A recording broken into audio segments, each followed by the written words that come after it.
તો મિત્રો અત્યારે એક પ્રોબ્લેમ ઊભી થઈ ગઈ છે.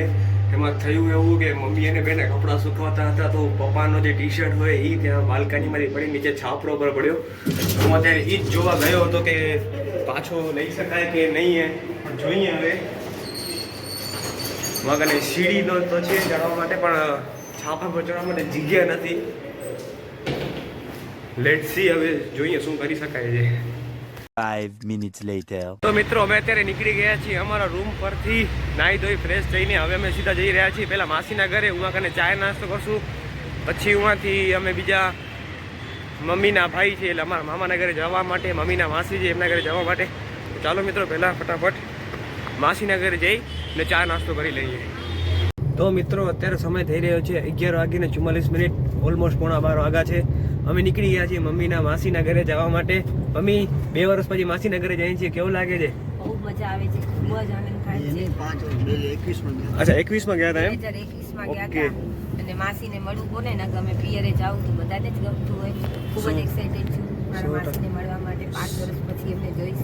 100% સાચી વાત છે. તો ચાલો મિત્રો હવે આપણે વગર સમય વેડફે સીધા માસીના ઘરે જ જઈએ.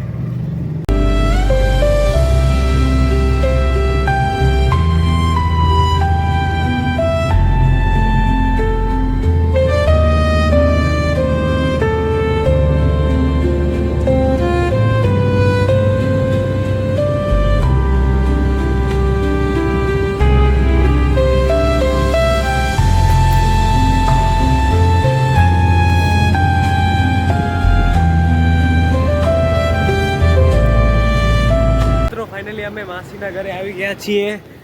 ટીઆરઆ બિલ્ડિંગ ડી વિંગ. અહીંયા કને ઉપર 19મા ફ્લોર એમનું ઘર છે. ટીઆરઆ ડી. અહીંયા કને એન્ટ્રી કરાવવી પડશે. 19મો ફ્લોર 1903.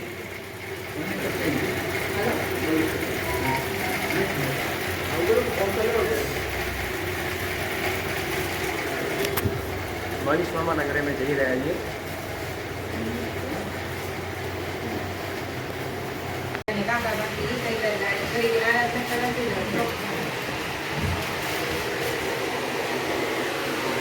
રેડી જવા માટે? એક્સાઇટેડ?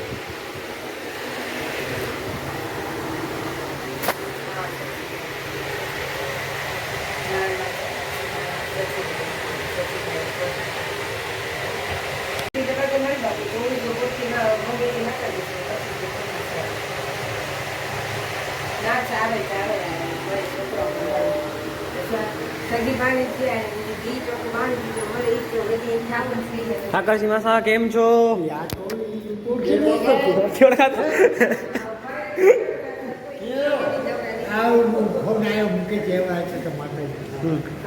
હીરો બની ગયો તો હજી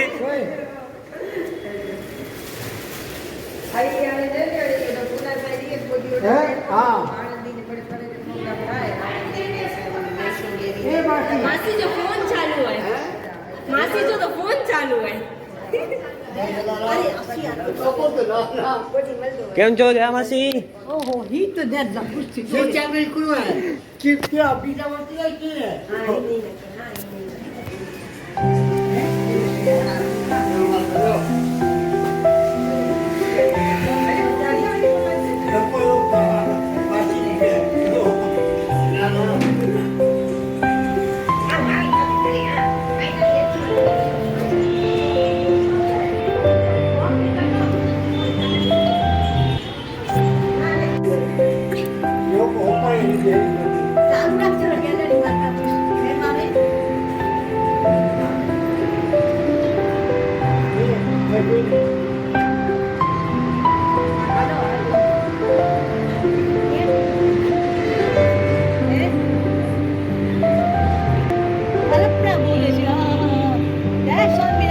હાલો હું તમને મામાના ઘરનો ફૂલ હાઉસ ટૂર દેખાવી દઉં.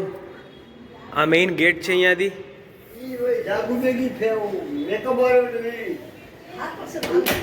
અહીંયા કને બહુ મોટો એકદમ હોલ છે.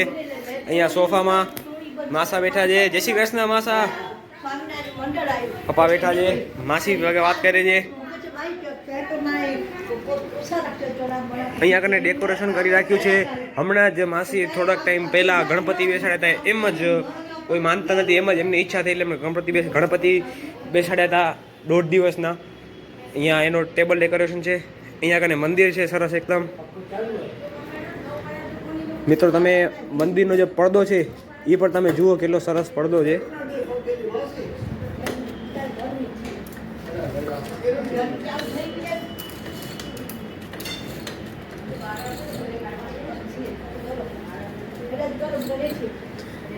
આટલો સરસ પડદો છે, તમે જોઈ શકો છો. ચાલો મિત્રો,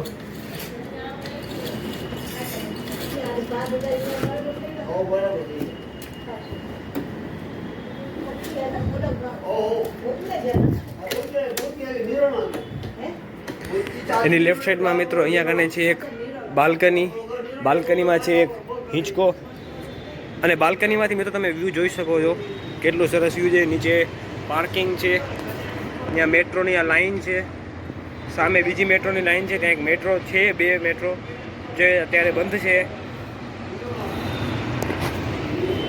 મિત્રો આ હિંચકો તમે ચેક કરો ગાઈઝ. આહા,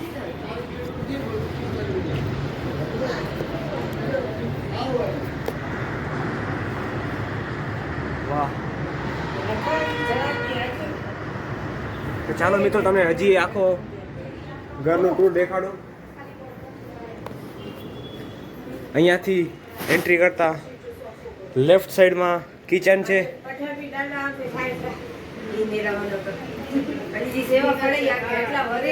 એ સામે અહીંયા કને એક વોશરૂમ પણ છે મિત્રો, તમે જોઈ શકો છો. અહીંયા કને એક નાનકડો સ્ટોર રૂમ છે.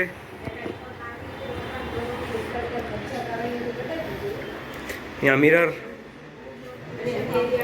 અહીંયાથી આગળ જતા લેફ્ટ સાઈડમાં હર્ષિતભાઈનો રૂમ છે. કેમ છો હર્ષિતભાઈ? બસ મજામાં. કેમ છો આયુષભાઈ? હેલો કહી દો અમારા મિત્રોને. મિત્રો તમને હજી એક ખાસ વસ્તુ દેખાડું. આપણા હર્ષિતભાઈ જેવા તેવા વ્યક્તિ નથી, તમને દેખાડું કેમ. આ ફ્રેમ ચેક કરો.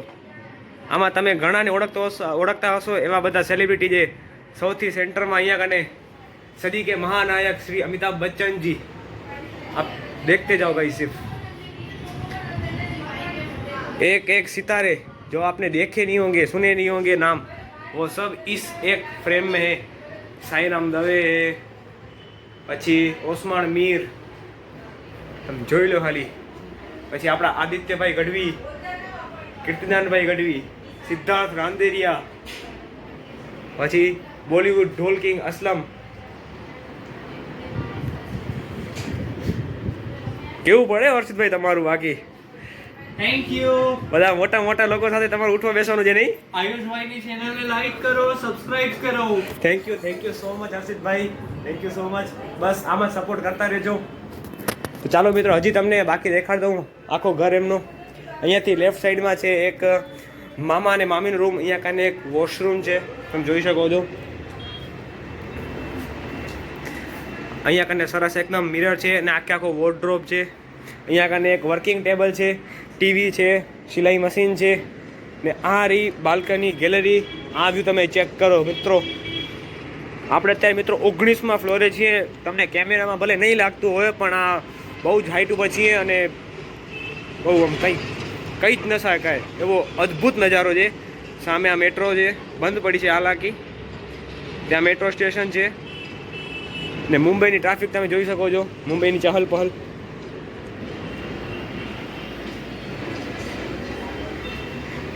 અહીંયા કને હજી એક નાનકડો બારીમાંથી વ્યૂ. તો મિત્રો આ છે મુંબઈમાં મારા મમ્મીના જે માસી કહી શકાય, જયા માસી. જુઓ સામે આ છે એમનું ઘર. તમને કેવો લાગ્યો કહેજો, નીચે કોમેન્ટમાં જણાવજો. તો મિત્રો અત્યારે બધા સાથે જમવા બેસી ગયા છીએ, તમે જોઈ શકો છો.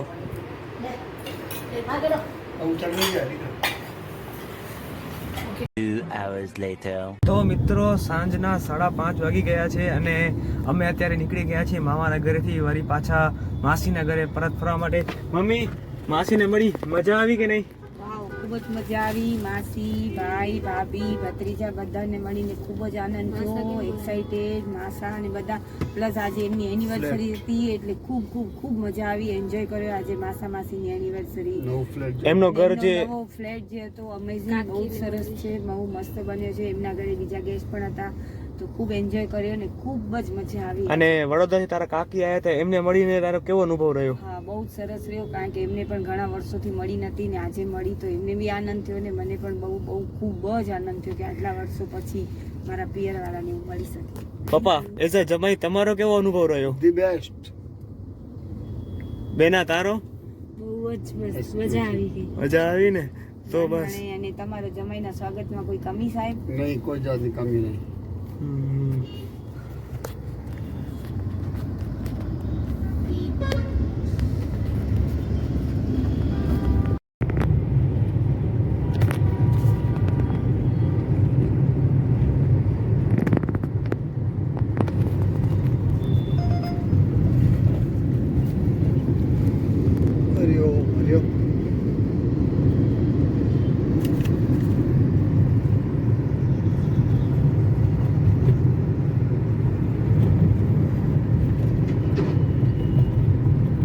માસીના ઘરે સોસાયટીમાં પહોંચી આવ્યા તો જુઓ મેમ તમને શું સરસ સરપ્રાઈઝ મળ્યો. કાલના ફંક્શન માટે આખો મંડપ તૈયાર થઈ ગયો છે, બેસવા માટે સિટિંગ અરેન્જમેન્ટ, ખુરશીઓની વ્યવસ્થા થઈ ગઈ છે, સ્ટેજ બંધાઈ ગયો છે. હાલાકી થોડો ઘણી તૈયારી તો થઈ ગઈ હતી પણ આખો કાલે આજે બપોર પછી સવારે સુધી કાંઈ નહોતો. અત્યારે અમે સાંજે આવ્યા, કેટલા 5:30 વાગ્યા છે, અમે લગભગ 12 વાગે અહીંયાથી નીકળ્યા હતા ત્યારે કાંઈ જ નહોતું અને અત્યારે એટલા ઓછા સમયમાં આખો મંડપ તૈયાર થઈ ગયો છે જે ખૂબ જ